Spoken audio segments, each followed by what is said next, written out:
Karen is going to read a little for us from Vampires in the Lemon Grove, but before she does, I just wanted to say what an honor it is to interview you. Karen is one of my favorite writers working today. There's a lot of words that book critics like to put on the back of books when they're blurbing them, words like bold and unflinching and tour de force. But funnily enough, all these hyperbolic words I do feel like really apply to your writing. You are bold and you're unflinching. You wrote a book about alligator wrestling, so no flinching there. Thanks, Laura. And I think all of your stories in your novel are themselves a tour de force. Oh, well, this is amazing, you guys. Thank you for coming out. I know it's freezing cold. And there are brew pubs all over Chicago, but you're here with us in this amazingly beautiful church. It's really great to get to do this event. I've been so looking forward to it, and I'm so grateful to the Chicago Humanities Festival for having me out and for giving me street cred. You know, I went to school out this way, so I felt so happy to tell former professors at Northwestern that I get to, you know, to be part of this festival. It's amazing. And we talked about it. I'm going to read something upsetting, but it will last just 3 minutes. So, and then we can talk. I think it could be a kind of catharsis for us right now. Yeah, I mean, however you feel about it, even if you're just like, oh, make it stop, it will stop, and that will feel good. So there's that to look forward to. I think it's a win-win. And this is just really, really, truly thank you for coming out. This is this book of short stories that I wrote after this novel about alligator wrestlers that I spent all of my 20s in this imaginary swamp. So it was fun, you know, to kind of like hop around like a weird divorcee, just jumping into different situations. And this was one of the biggest leaps, I thought, for me, or really a push into some new frontier. It's a story called Reeling for the Empire. And I'll just read it. I don't think I need to do a big wind-up. It's called Reeling for the Empire. Several of us claim to have been the daughters of samurai, but of course, there is no way for anyone to verify that now. It's a relief in its way, the new anonymity. We come here tall and thin, noble women from Yamaguchi, graceful as calligraphy, short and poor, Hida girls with bloody feet, crow-voiced and vulgar, entrusted to the model mill by our teary mothers, rented out by our destitute uncles. But within a day or two, the drink the recruitment agent begins to take effect. And the more our kaiko bodies begin to resemble one another, the more frantically each factory girl works to reinvent her past. One of the consequences of our captivity here in Nowhere Mill, and of the darkness that pools on the factory floor, and of the polar fur that covers our faces, blanking us all into sisters, is that anybody can be anyone she likes in the past. Some of our lies are quite bold. Yuna says that her great-uncle has a scrap of sailcloth from the black ships. Dai claims that she knelt alongside her samurai father at the Battle of Shiroyama. Nishi fibs that she once stowed away in the imperial caboose from Shimbashi Station to Yokohama and saw Emperor Meiji eating pink cake. Back in Gifu, I had tangly hair like a donkey's tail, a mouth like a small red bean, but I tell the others that I was very beautiful. Where are you from, they ask me. The castle in Gifu. Perhaps you know it from the famous woodblocks. My great-grandfather was a warrior. Ah, but Kitsune, we thought you said your father was the one who printed those woodblocks. The famous artist, Utagawa Kuniyoshi. Yes, he was, yesterday. I'll put it bluntly. We are all becoming reelers, some kind of hybrid creature, part kaiko, silkworm caterpillar, and part human female. Some of the older workers' faces are already quite covered with a coarse white fur. But my face and thighs stayed smooth for 20 days. In fact, I've only just begun to grow the white hair on my belly. During my first nights and days in the silk reeling factory, I was always shaking. I have never been a hysterical person. And so at first I misread these tremors as mere mood. I was in the clutches of a giddy sort of terror, I thought. Then the roiling feeling became solid. It was the thread, a color purling invisibly in my belly. Silk. Yards and yards of thin color would soon be extracted from me by the machine. So that's how the thing opens. I think that was a story where I think there was half a joke in there, and then we cut that before the final ending. It's about, the real history of the Meiji era, Japan. I just became obsessed with it, and it's this time of sort of violent metamorphosis where Japan is drawn out of a really kind of sleepy isolationism into trade with the West, and I was just fascinated reading the stories of these factory girls.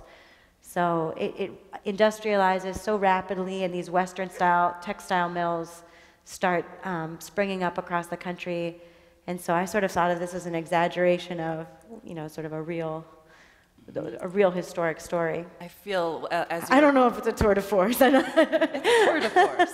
I can vouch for that story. It's great. I think as you were reading, I noticed some things I had underlined, and obviously I was preparing for tonight, but there are also certain writers that I read where it's kind of like that get off the couch and go get a pen type.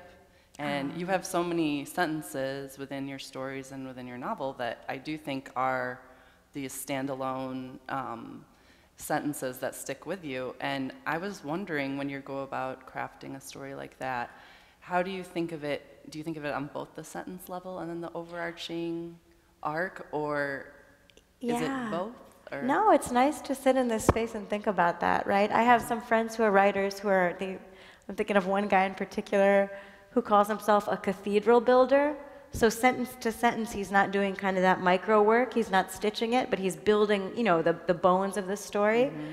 I seem to have this completely demented writing process that I would wish on no person, where I have to really go belly to the ground, sentence to sentence, even to figure out what's interesting to me or what the story wants to be. I mean, so that's, it's a kind of a crazy way to go about it, but I don't really know how to get my bearings in a story unless I'm really kind of listening to the sentences.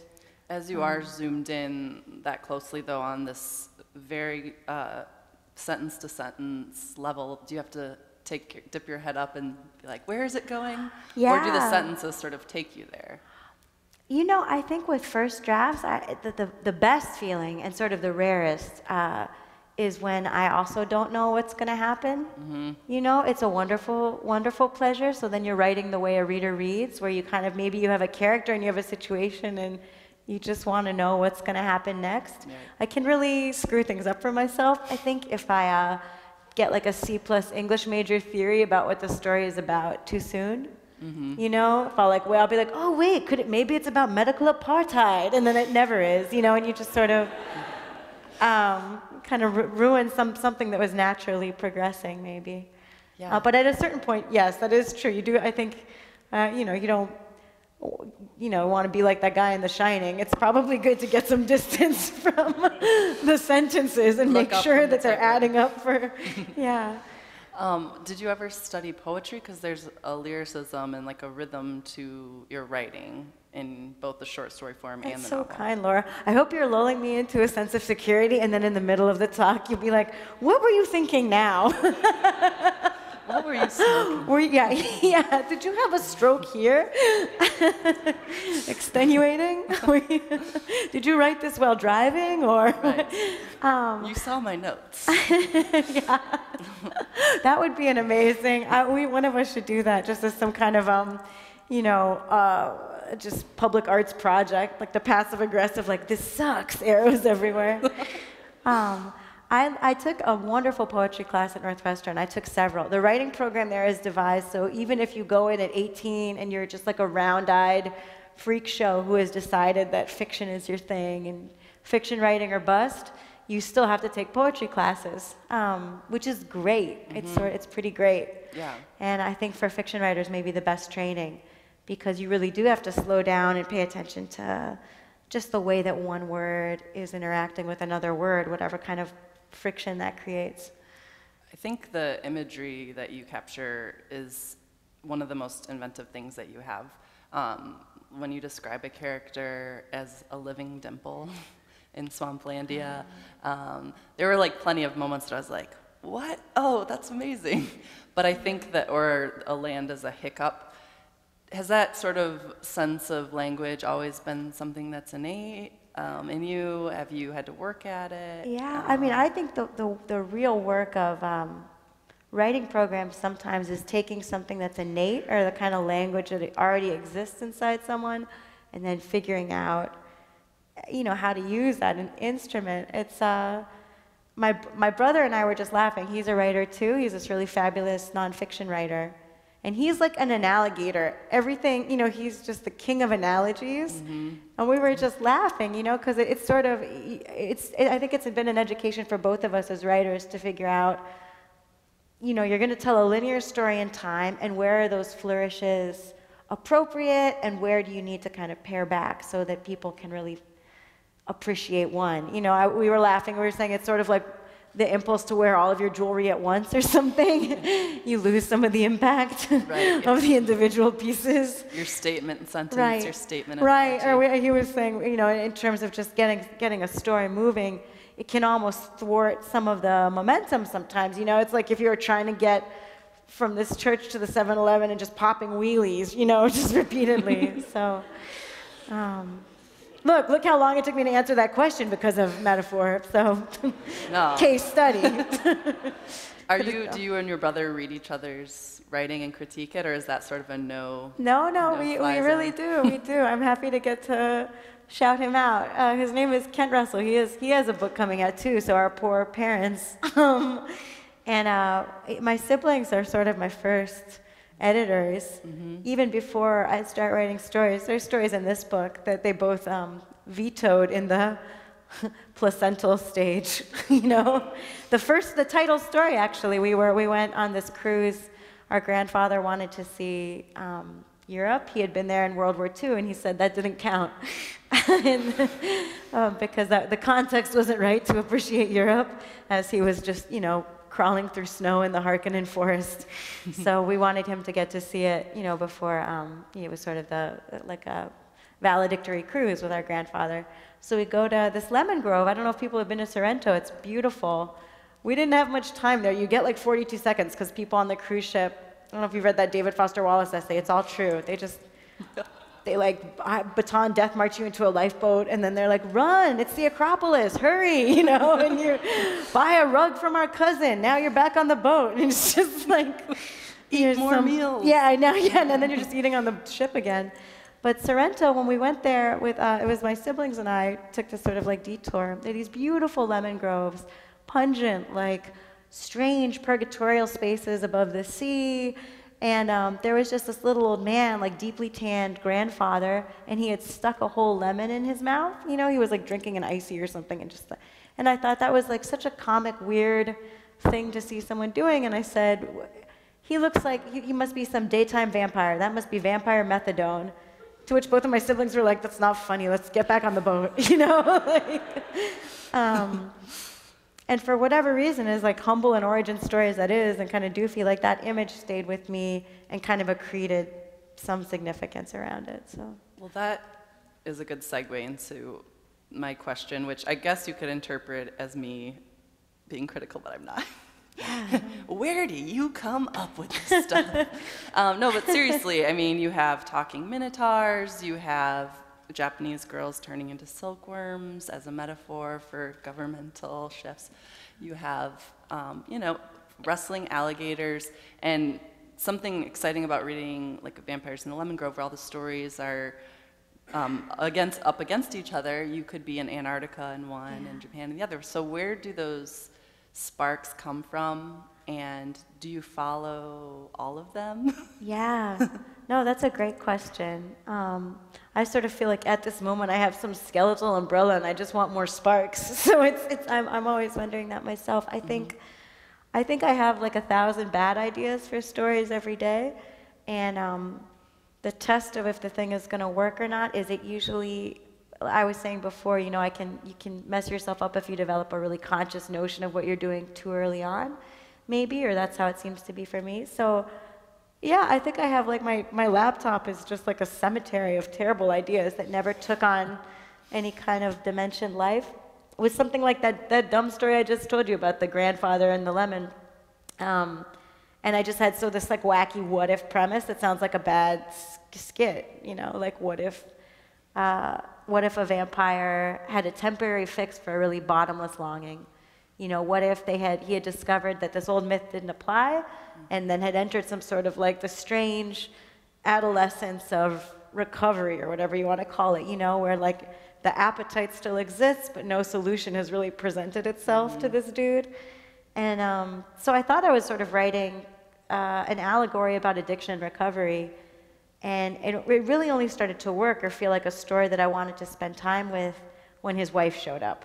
So I think sometimes it's like something will surprise you, or there'll be some dilation of your original idea that I'm like, oh, maybe this is actually I have a bigger fish on the line than I thought originally. But some of them, you know, I got asked to do, there's this one in there called Doug Shackleton's, why can't I remember the title? Guide to Antarctic Tailgating. That's a long title. Yeah. That's embarrassing. It's like forgetting your PIN number. And that was because this journal, Tin House, that I love, had asked me to write about tailgating, of which I knew nothing. So they wanted it was for food and games, so they wanted a recipe. And then I just thought it would be funny if you had this Antarctic tailgater whose recipe is whale meat and fire, you know? Like I'm not a good cook either. So, and somehow, so sometimes it'll be something as silly or light as that develops its own. What's one of those abandoned ideas, if you want to share? Oh my gosh.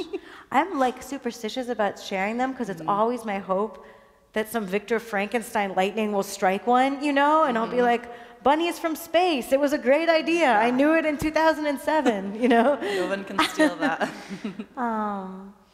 Gosh, let me think of a good one for you. I remember from graduate school, one that my siblings were called bullshit on, was it was going to be called Half-Blind Clyde and the Oculus. I think it was about, who knows what it was about, but I was really excited about this title, Half-Blind Clyde and the Oculus. And they were like, doesn't seem to have legs. Doesn't really seem to have a conflict. Did you surprise them then when you came up with Vampires in the Lemon Grove? Because you made that offhand comment. I do think that. And you know, there's another one in St. Lucy's that they also seemed leery of, and it's a Minotaur who pulls his family into the West. I was sort of thinking about just working in different mythic spaces. So we have this like fabulous myth about the American West that magnetizes all kinds of seekers. And then you have like a Minotaur, right? This sort of legendary, larger-than-life figure. And I was just thinking about that kind of the larger-than-life quality that your parents have when you're a kid, you know, all this stuff. And I remember getting so excited trying to explain how I thought this story might work to them. And they were like, that is so dumb. You know, I think it sounded like a bad Adult Swim cartoon or something. Well, I was thinking how you might go about explaining like certain stories. I bet you're used to by now maybe getting quizzical looks because you have a story in the collection about dead U.S. presidents as horses in a No one barn. knows what to do if you tell them that. Yeah, that's true. It's really funny, and it adds, I think, you know, adds a nice like levity after reading about silkworms. And there's like beautiful moments in the scary and somber moments in the collection, but then you can read a story like that, and I just find the idea of like a horse named Rutherford B. Hayes to be very hilarious. I mean, see, that was a plot development that surprised me too.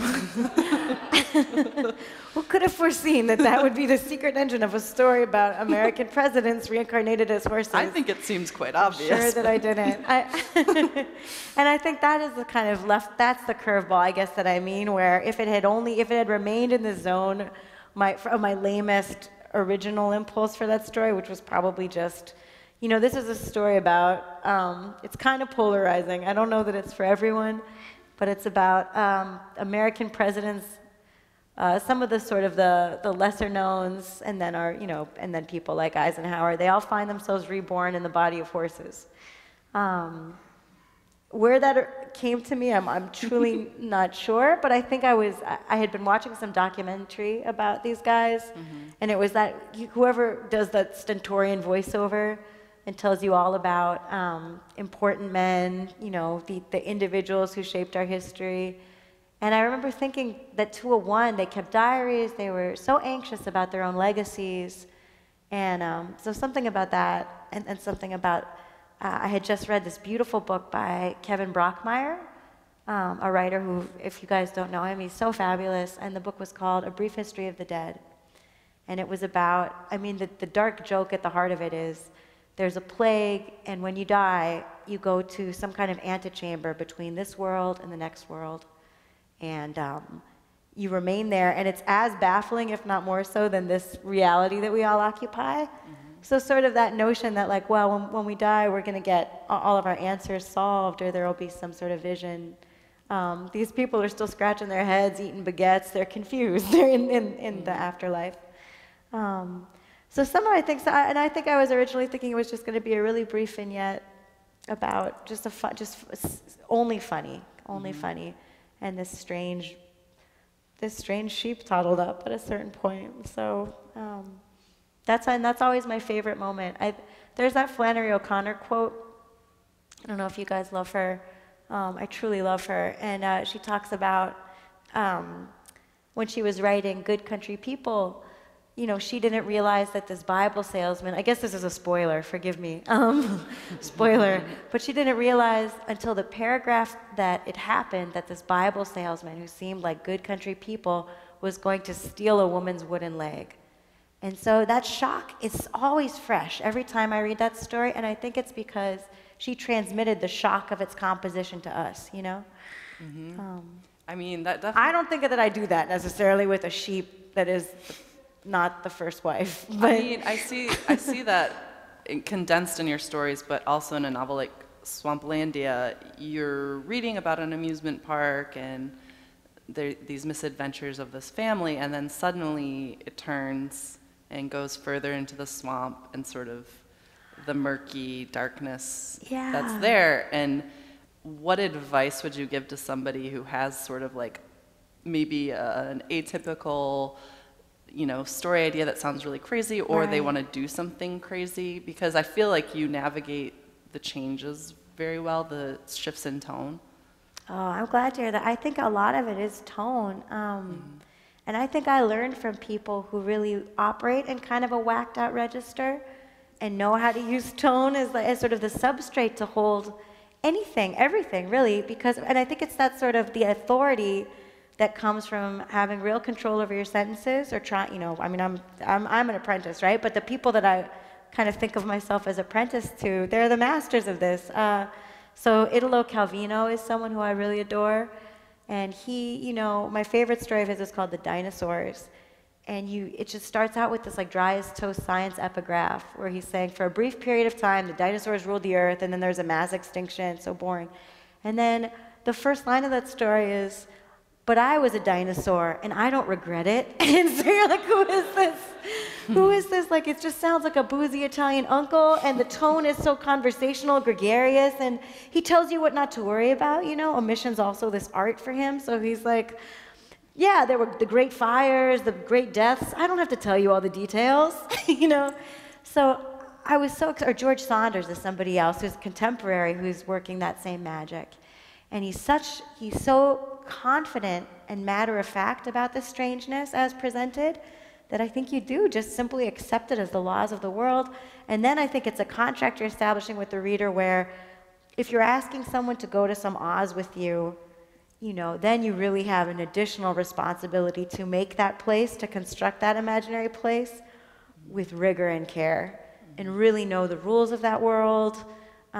Because I think that's something I learned at Northwestern too. The first stuff I wrote was pretty dreadful. It was just sort of like Bambi on the ice, you know? There weren't really any rules that you could identify. People could fly, they couldn't fly, you know, and so there was no kind of sense of consequence. So I guess my advice would just be that to sort of gain that authority, you have to know your place really well. And then on a language level, you know, like I think everybody knows the wonderful pleasure. You don't know where the story is going, but you trust that this storyteller does, so you can relax. Because I've definitely had the opposite in my own drafts and student drafts, you know, where you can't relax because you're sort of struggling to even identify in like a vague cloud of words who's doing what to whom. You're like, this is how I feel reading Spanish sometimes, you know, where you're just like, are you the noun of the sentence? Right. Are you a colloquialism? Who are you? The quote, I think I heard in another interview you were doing about how you said that the good, or what you're going after is sort of both surprising and true. Or maybe that was a quote.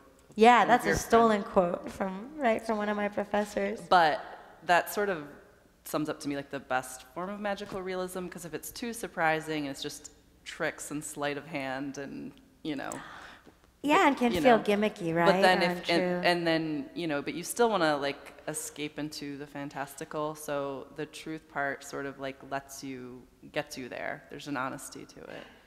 Yeah. Do you have examples you're thinking of too, where it's just the human core is kind of what pulls you through? Yeah, I think whenever a character, I mean, maybe we're just all narcissists, but whenever a character does something that I would have done, even if they're a horse after a dead president, I'm like, yeah, I would wonder if I'm in heaven or hell, or, you know, just fleshing them out and giving them a fullness. I think it's for this reason that like romance novels don't work on me, because I can understand how the fantasy might appeal to somebody else, but I'm like, well, in this universe, given this set of circumstances, I don't think there would be a bubble bath at this juncture, you know? I don't think that would happen that way. You know, it's just in the laws of this world. Even you're like, his muscles, how could they ripple? Yeah, I'm like, who's driving that boat there up on the deck? And if someone is driving the boat, that's creepy, you know? Maybe I have a lot of questions. Maybe that's your next, you know, I know you like to mix genres. Maybe the sort of surreal. The bodice ripper, where it's just, everyone does have wings, but they're still committed to the ship idea. I don't know. Sounds great. Yeah. I wanted to talk to you about the role of place, because you grew up in Florida. You made this was another thing I read, that you like fetishize snow. How do you feel about snow now? I did. It's funny. On my way up, I saw a great friend of our family who was like a brother to us, and I was remembering like we went to the same elementary school, and they would bring snow in, like artificial snow, and it was like this magical substance. It wasn't snow, I now realize. It was whatever like develops on top of ice cream if you leave it in the freezer. But I was like, snow is so wonderful. It was just like a crust that hurt other kids when you launched it at them. Right. It was like, no, but you know, in Miami, and we would go to like the ice skating rink, and it was to me, I mean, I think I wrote a story that grows out of that sense that this was a completely, it was like entering a story. That was like our magical realist fantasia, you know, that you could exit like 90-degree weather that just feels like a mean uncle, you know, giving you a noogie every hour of every day, like just your sweatiest uncle embracing you, and then going uncle around? I really. I know. And then going to some ice arena. I really, and then I came here. So when did the fetish end? Then I really had never seen snow until I came to Northwestern, and I was so excited to see it at that time. Well, you're in Iowa now, at University of Iowa. So I'm at the University of Iowa right now. Yeah, I was saying, I'm on like a personal strike. I'll let you know if it cures this global situation. I've decided I'm not shoveling my walk anymore. I'm just going to leap over it like a weird deer for as long as this goes on. When you were up here and then going to school, you went to school in New York. Did you think of Florida differently, having been apart from it? Yeah, absolutely. Absolutely. I think that's such a great question. I think that must be pretty universal, right? But when I was in Florida, you know, or it's just that time too, where you're like, I will never get out of the bottom of this endless peninsula. I can't wait to, you know, can't cage a wild thing. Time to see the world. I'm curious if that's almost exaggerated there, just because Florida is such a place unto itself and has its own special weirdness. I mean, all of our hometowns, I would say, we could argue for the weirdness of, but you know, that seems like a really fertile place to set I think stories. it is. 'Cause I sort of believe that everywhere, right? Like I'm sure Connecticut, Ohio, I mean, there's some occluded strangeness there too, but Florida wears it with pride, you know? Yeah. It's too hot. We're not going to put more layers on the thing. It's just really, and it's that kind of matter-of-fact strangeness, you know? When you were saying about moving between registers, you know, that there's no place that sort of everything is like this seamless bubble. I mean, I really think you can fluidly move just different cultures, different geographies.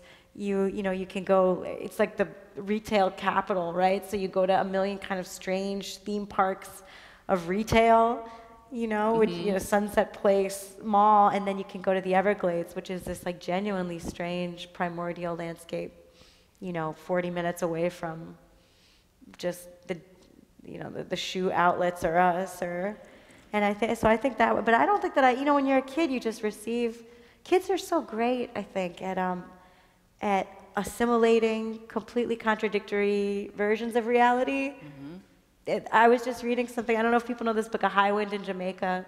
It's one of my favorite books, and it's the incongruity between the violence and the weirdness that these kids are witnessing, and their ability to just sort of, you know, they're like, well, when's lunch? You know, they just.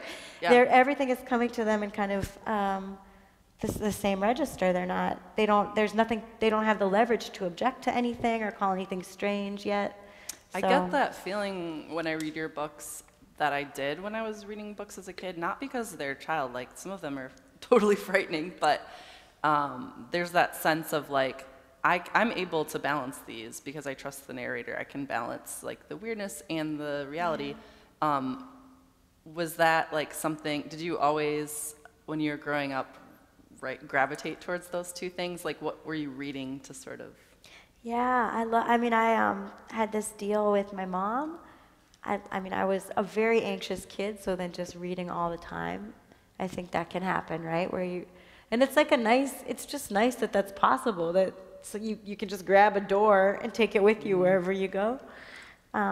But our deal was that I could get the stuff that I sort of was naturally inclined towards, which would be like the darkest Grimm's fairy tales. You know, not the sanitized ones, but the ones that feature like children's caskets and bones in the soil. And, you know, there's very little psychological realism, actually. They're like, for no reason anyone could discern, you know, German Jimmy was picked up by a vulture. Like... just then it was all herself into the sea. Yeah, arbitrary fortune. Cut your teeth on it. It's and Stephen King and Ray Bradbury and these, you know, the wilder writers. Yeah, Jack London, sort of frontier people of some kind or another.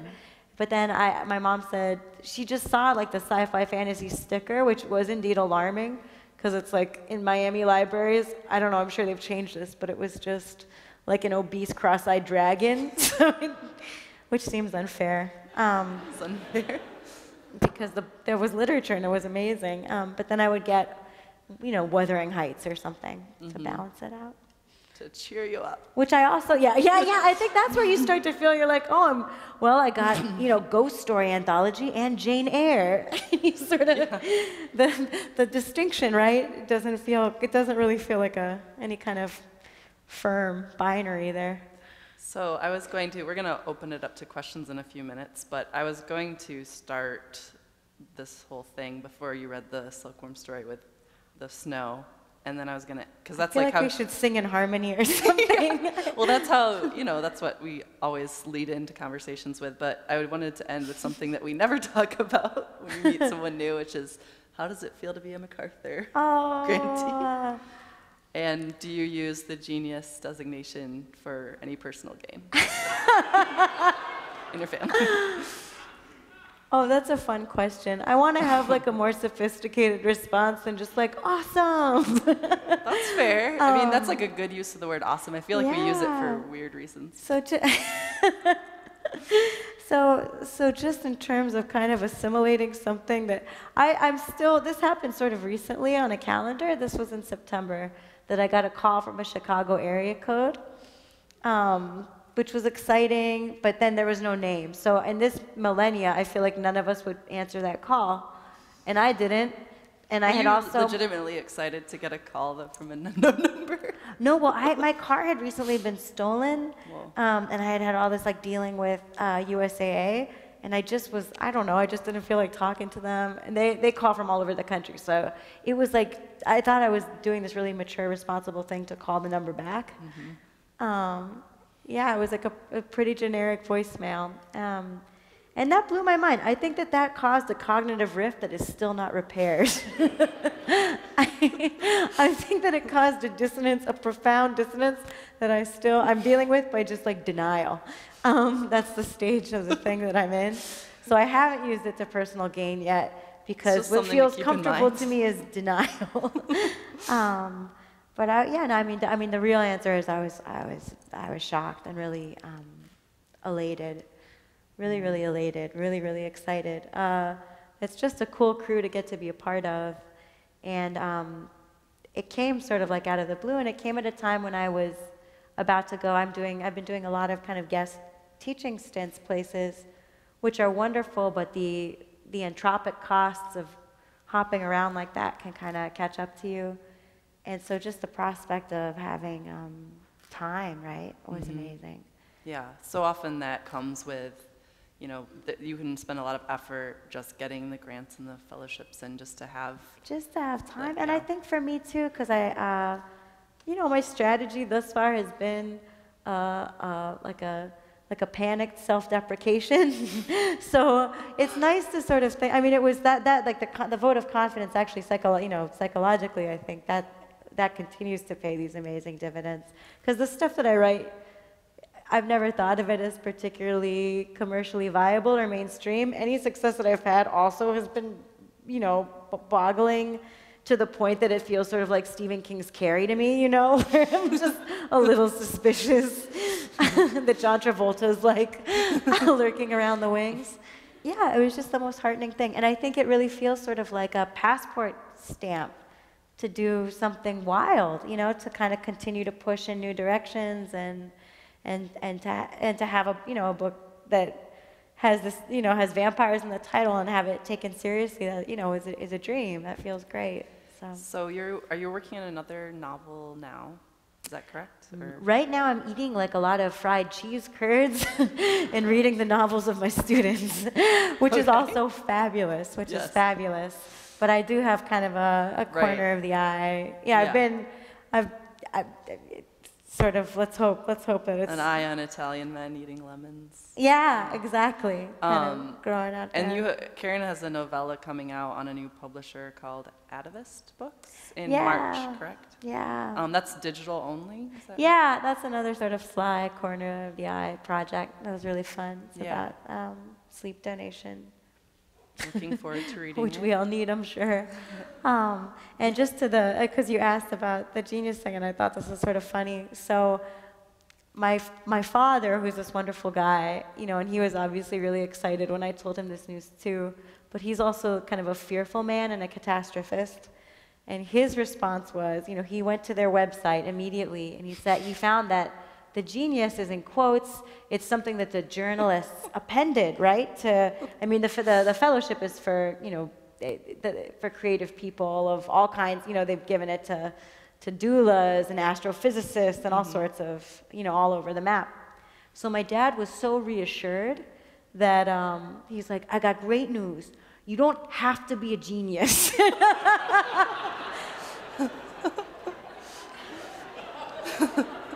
So first, that was he was like, wonderful news, wonderful news. It's going to be an easier life for you. And then he suggested that I never talk to journalists again. He's like, you're going to want to, he's like, do you have to answer the phone? I'm like, well, it's nice that anyone cares. And we did schedule the interview. It seems rude not to answer. He's like, maybe there's a way never to do that again. Thanks, Which, Jen. yeah, but it's, I mean, you see the success of that strategy, right? I mean, I know it from like Friday Night Lights. You want like a blank screen for projection. It's effective, so. Good. I like the Friday Night Tim Lights Riggins, reference. that's what we're all doing. Yes.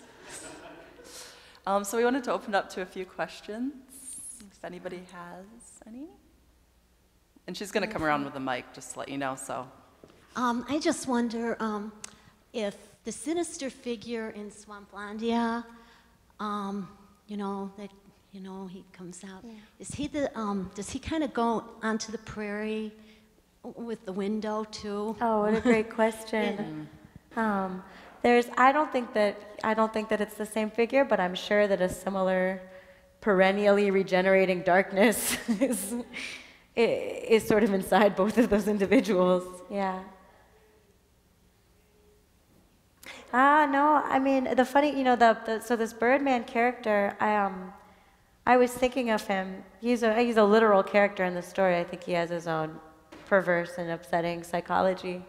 But I do think that there's some way where, for that girl in the story anyways, he has some archetypal significance. And when I was a kid, I would go to the Everglades. People really do kind of pole around in these flat boats in the swamp.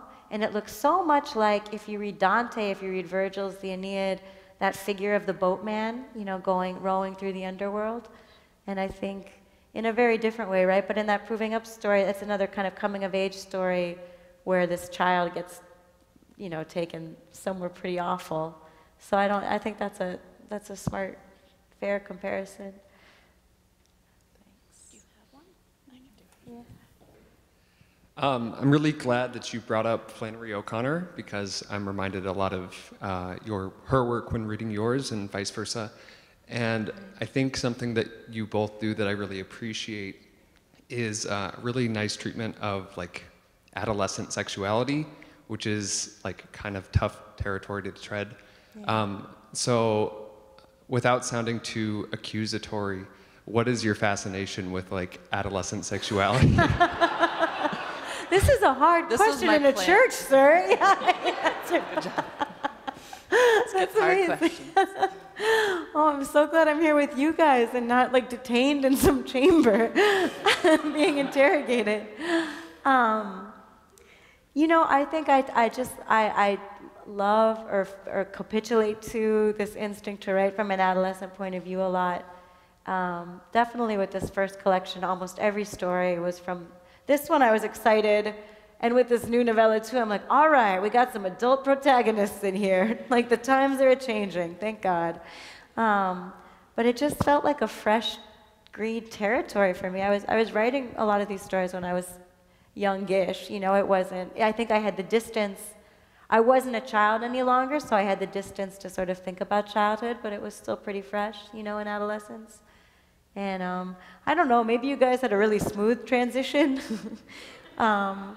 I just think that's an amazing time. And to pair it with sort of supernatural, magical, metamorphic stuff, what metamorphosis is sort of more profound than when you're right on that threshold? So, and sexuality, like coming into, that's a violent, I just think that's an amazing violent transformation. So a lot of the stories in this collection end up being about kind of monstrosity and the body, and I guess I can't, and I don't have like a better answer than that, except that my friend was saying, you find out you discover what your own preoccupations are, what you're haunted by when you're writing, and then the job is just to keep using that energy in fresh ways. On the page, not in a spooky, illegal context, on the page. Stay on the page. Hi, Karen. Hi. You have a tremendous sense of history, and it seems like you're fascinated by history, but then you turn it into strange ways. Posting Up is about homesteading, which it seems like you studied when you wrote that story. And we think of homesteading as this, really great American thing. And then you give it this really weird and dark twist. So the question is, can you talk a little bit about your kind of relationship and your interest in history and where these twists then come from? Yeah, sure thing. And thank you. You know, in a funny way, Swamplandia, I don't think people think of Florida necessarily as a frontier, but it really was, right? And there were pioneers in Dade County, and I think I grew up there and didn't know any of that history somehow. You know, I had no idea that like our own home was built on artificial bedrock. I knew nothing about these, you know, the original land scam that happens down there, where all of these Ohio snowbirds are sold farms that are under 6 feet of, you know, swamp water. So it was so exciting to me to sort of, and scary, to see the gulf between what I had thought I understood about my own home, you know, my own backyard, and sort of the actual history. And I think with the homesteading story, it was a similar, you know, I've been trying to write, the second novel is set in kind of an imaginary town in the Great Plains. And in a funny way, I don't think it's so obviously connected to sort of a swamp story about alligators. But I was thinking, here's like this family, they're driven by what you could only call virtuous. And yet there's some real perversity to the way that they settle in this territory that can't support their ambitions. I mean, they're kind of planting the wrong crops. You know, they don't have the greatest sense as foreigners in this place of the, you know, natural cycles and limits. I think it's something I'm sure we can all relate to now in like negative 30-degree weather as we take out our trash.